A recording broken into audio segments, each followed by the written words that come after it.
Howdy there. We're on our way to Texas. This is I Go Travel with Don Barnett. You know, Texas is a big place. If you're on the border there in El Paso, if you go west to go to the coast, you got to go over the states of New Mexico, across Arizona, and all the way across California.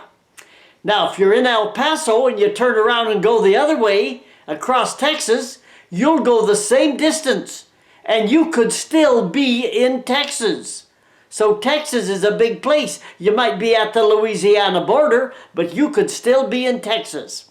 Okay, let's take a look at some of these places in Texas, a little bit of their music and their football and their western stuff and the oil down there in the Houston. We'll take a look at the Gulf Coast, and let's take a look at the famous battle that they had down there, the Battle of the Alamo. And I can tell you something there that I didn't know until I went to Texas. Okay, join me. Let's go. Oh, here is a real icon of Texas, the Longhorn. These cattle were bred with Scottish cattle and also with a breed developed by that woman rancher outside of Las Vegas. If you saw that travelogue we made, her name was Vera Cruz, and she had that big famous diamond that got stolen. A big Disneyland type entertainment area from Texas is called Six Flags. So called because Texas was claimed by no less than 6 different political jurisdictions in its history. The first European country to come into the Texas area was Spain. And there was some competition in the early days with the French who came down the Mississippi River. But eventually, the area broke away from Spain and formed the country of Mexico. And Mexico controlled the Texas area for many, many years. And eventually, more English-speaking white Europeans from the eastern part of the U.S. came into the area, and they eventually revolted against Mexico, and over here they formed the separate Republic of Texas. Then, after a number of more years, they debated whether they should join the United States, the new country. And there was some discussion there. Texas was a slave state. There was a lot of slaves in the area in order to work on the cotton plantations.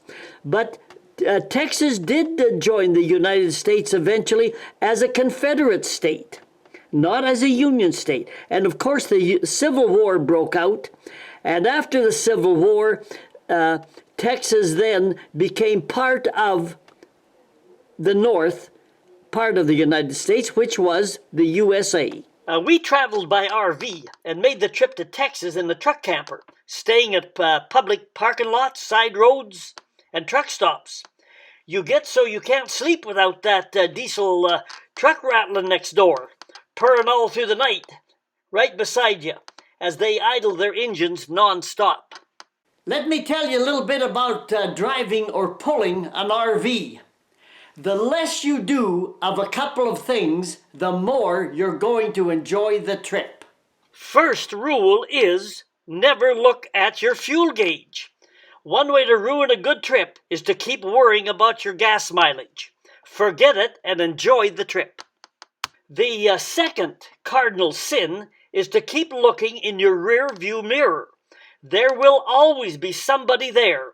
But remember, everybody paid their taxes, and we all have an equal right to the public road. Don't pull over.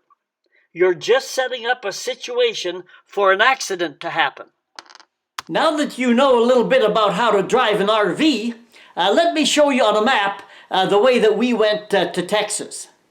This basically is our route on the way to Texas. We left from the southern part of Western Canada, came down through the middle part of the USA, through the state of Nebraska, and then dropped south into Texas, stopped in at the Dallas area, and made our way through the middle part, central middle part of Texas, over to the coast, to the Houston area. Then we followed the Gulf coastline right down to the southern point of Texas, to a town there, a city called Brownsville. Then we followed upstream the Rio Grande River, which was the boundary between Mexico and Texas. And up in this area here, there's a big national park, the Big Bend National Park. At that point, we started to head north through this western part of Texas and the Texas Panhandle, as they call it, and we made the circle back home. So basically, we did a circle route down to Texas and back again. Here is another look at Texas. This jut up here in Texas is called the Panhandle, and this side of Texas is referred to as West Texas.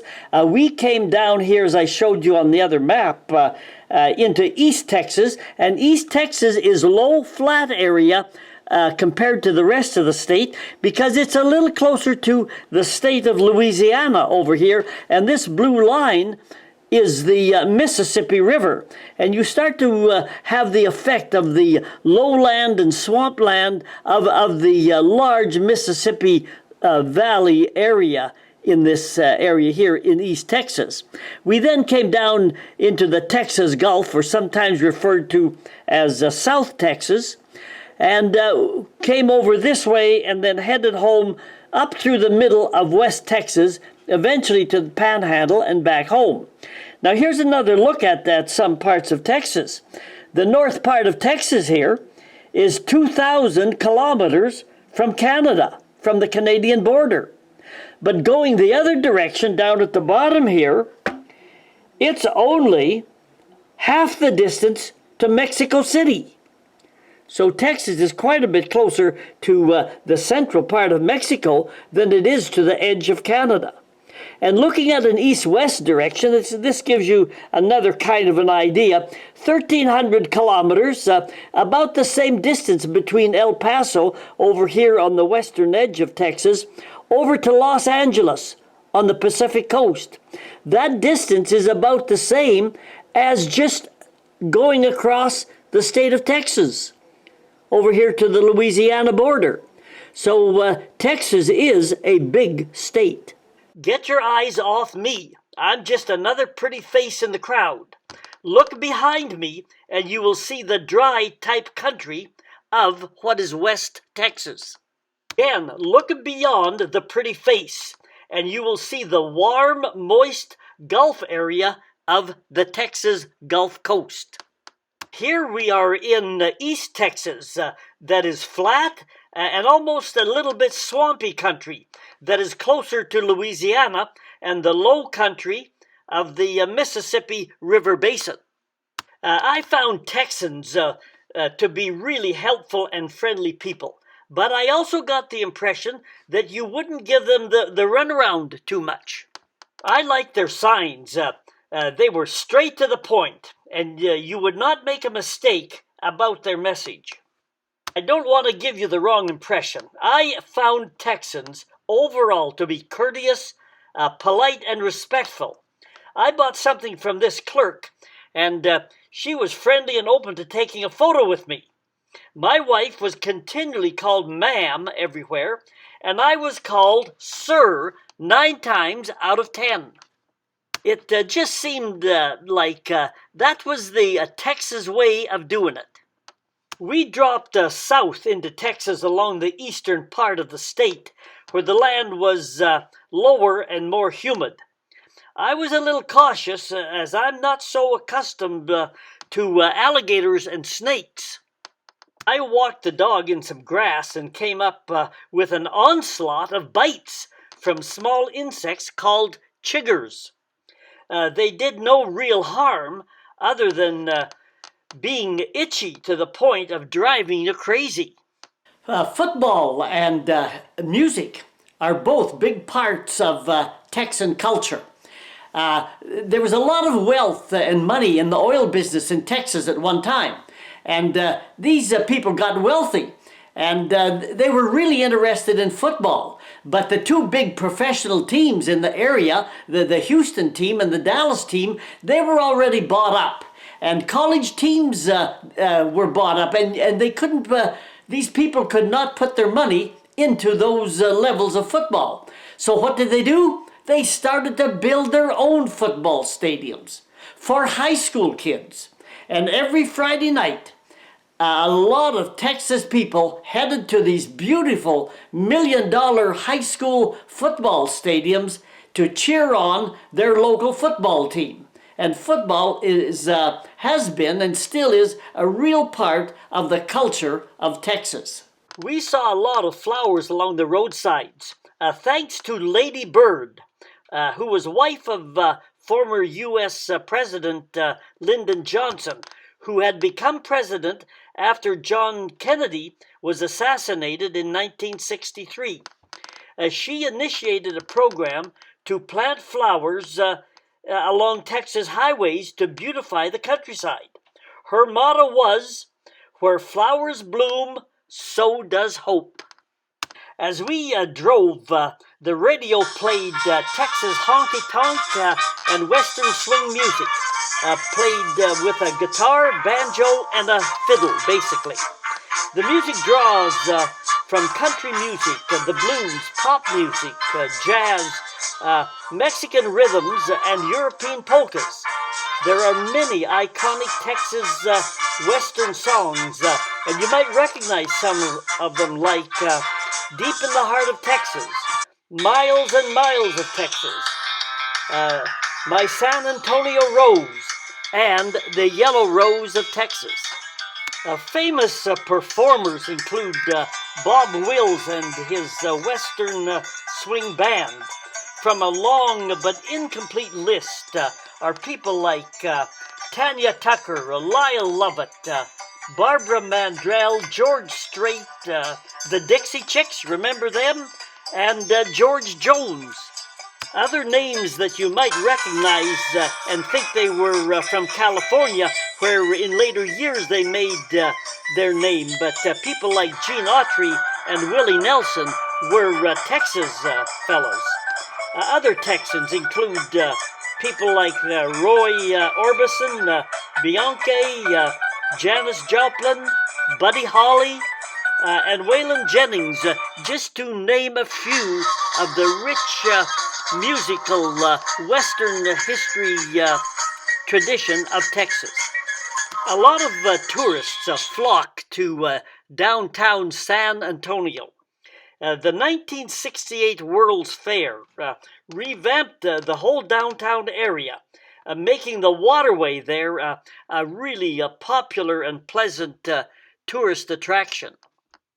San Antonio is also the site of the famous tiny Alamo mission, where General Santa Anna's Mexican army annihilated the Texan defenders who fought and died to the last man, including well-known people like the mountain men Jim Bowie and Davy Crockett. Now, as often is the case, there's at least two interpretations of historical events, and the Alamo is no exception. The more common and popular interpretation is that the Texan defenders were heroes. They sacrificed their lives in an attempt to delay the Mexican army advance. The other interpretation is that the defenders were in effect insubordinates who disobeyed their commander's orders. General Sam Houston had ordered them to retreat from the mission, and in his words, to live to fight another day. They disobeyed, put up a good fight, but meant little in stopping the Mexican advance. Next stop, Houston. The Texas traffic problem everywhere in most cities is compounded by urban infrastructure being built with little planning for subways or high-speed transit. Traffic congestion appeared non-stop any time of day or week in some places. By the way, Houston is mission control for the U.S. space program.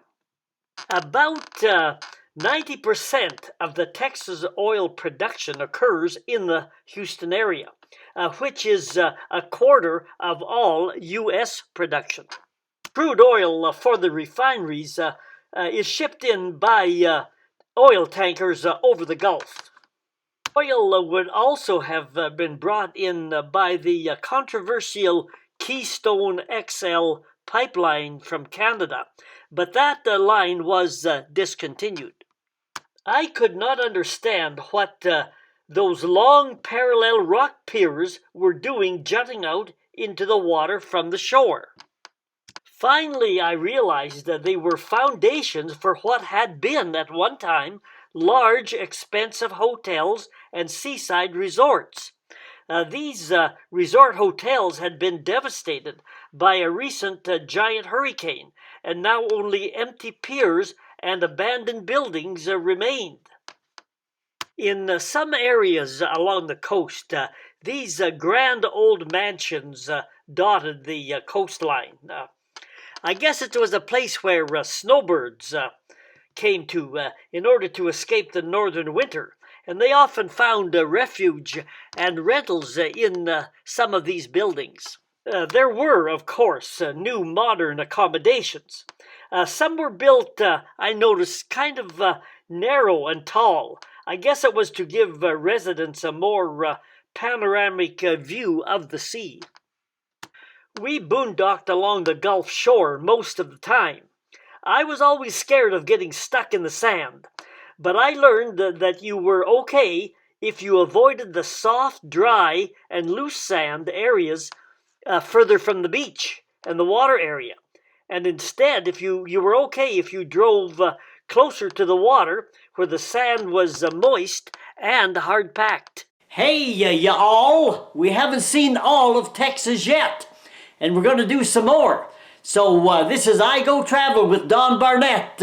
Hit the subscribe button and the thumbs up, and we'll take a little bit more time in this big state.